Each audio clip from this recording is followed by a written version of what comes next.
A Manhattan urologist accused of sexually abusing a high school intern has been confronted with similar allegations by 4 male former patients, court records show.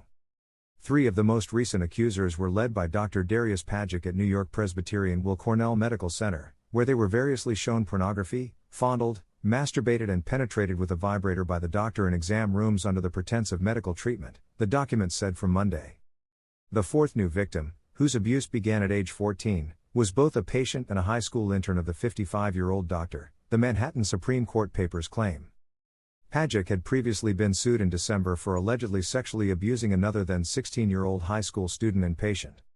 "You're talking about a doctor and hospital facilities that patients have the utmost trust in," Mallory Allen, the plaintiff's attorney, told the Post.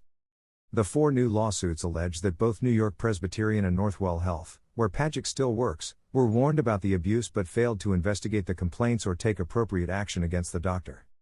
A New York Presbyterian worker filed a complaint with the hospital's Human Resources Department back in 2012 in which Pajic alleged inappropriate sexual conduct, the lawsuit says.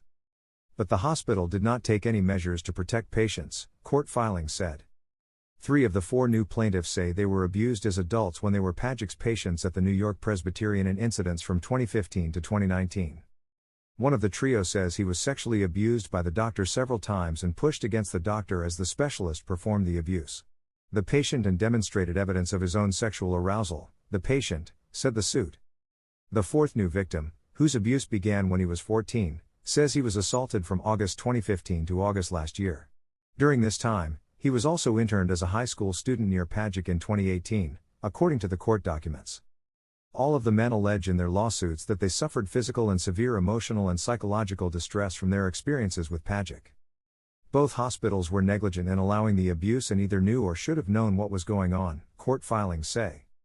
The men, whose identities are anonymous, are suing for unspecified damages. Allen told the Post that since the first lawsuit was filed in December, she has received calls from nearly a dozen accusers, some of whom are still considering whether to file charges. "To me, sexual abuse in this context is particularly egregious because you have vulnerable people who are seeking medical treatment and it's quite scary to be exploited in that environment," the attorney said.